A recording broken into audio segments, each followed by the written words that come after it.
Formations like these require long hours of intensive drilling and careful judgment.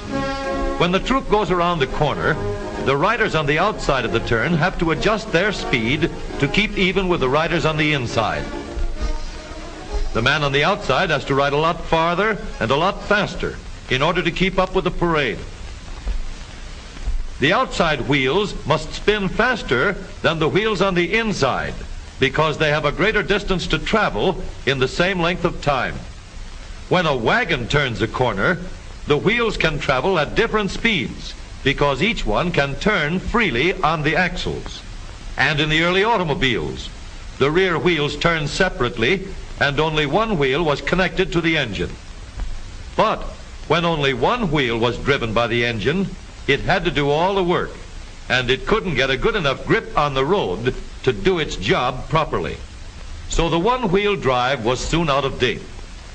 But if two wheels are locked on an axle so that they are not free to turn separately, one or the other has to slide. So engineers had to find a way to connect both rear wheels to the engine without sliding and slipping on turns. The device which makes this possible is a part of the rear axle. It is called the differential because it can drive the rear wheels at different speeds. The differential looks complicated, but once we understand its principle, it is amazingly simple. These two wheels are mounted on separate axles and supported by a frame so that they can revolve freely at different speeds. Let's fasten a spoke on the inner end of each axle so that by turning the spokes, we can turn each wheel separately. With a bar or crosspiece, we can turn both wheels in the same direction at the same rate of speed. Let's get something to hold this bar in place so that it will press against the spokes. Notice that this support is not locked to the axle. It turns freely. Now we can spin the wheels by rotating the support. This is fine as long as both wheels are able to turn at the same speed. But let's see what happens when we go around the corner. With this arrangement, we cannot drive one wheel faster than the other. And if we stop one wheel, the other wheel won't budge.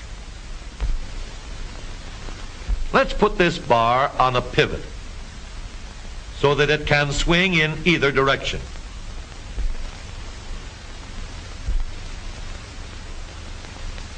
Now, the bar can still turn both wheels at the same speed. And because it pivots, it lets one wheel turn even when the other is stopped. But if turned too far, the bar will swing around until it won't drive the spokes that turn either wheel. We need another crossbar and more spokes to carry on the job. When we stop one wheel, the crossbars will continue to push the spokes of the free wheel around. As long as both wheels are free to turn, the bars do not swing on their pivot, and the wheels move at the same speed. Now we have the working principles of a differential. To adapt the model for use in an automobile, we will have to make a few changes. In order to reduce the jerky action caused by wide spaces between the spokes, we will put in more spokes. Further filling in the spaces between the spokes gives steadier, more continuous action, and changing the shape gives firm, constant contact. Now we can make the gears thicker and stronger, and we have differential gears. The edges are cut so that they will fit together more smoothly and silently, and another gear is added to share the work of driving the axles. The principle is the same. In order to turn the support and drive the wheels, we can fasten a large gear here, connected by a smaller gear to a source of power.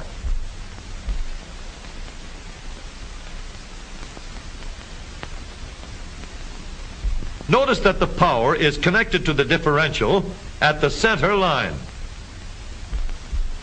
We can make our model more compact by moving the gears closer together. When we put our differential in an automobile, we have to leave room for the drive shaft, which carries the power from the engine. We may build the floor of the car above the drive shaft. But if we do, we won't have much room inside unless we make the top of the car high too. Of course, we could lower the floor and ceiling, but the drive shaft would be higher than the floor. This would have disadvantages. A shaft in the middle of the floor of an automobile would be inconvenient for passengers and would be awkward for carrying luggage. Today, engineers have found a way to make the car roomier and closer to the road without a clumsy shaft above the floor. The drive shaft from the engine to the differential is lowered out of the way, and the drive shaft is connected to the rear axle at the bottom. The new low center drive makes the rear axle quieter, stronger, and more durable because it gives better, smoother contact between the gears. The automobile of today with the low center drive is stronger and more rugged. Every part of the rear axle has been built to withstand strains far greater than it will ever meet on the straightaway or around the corner.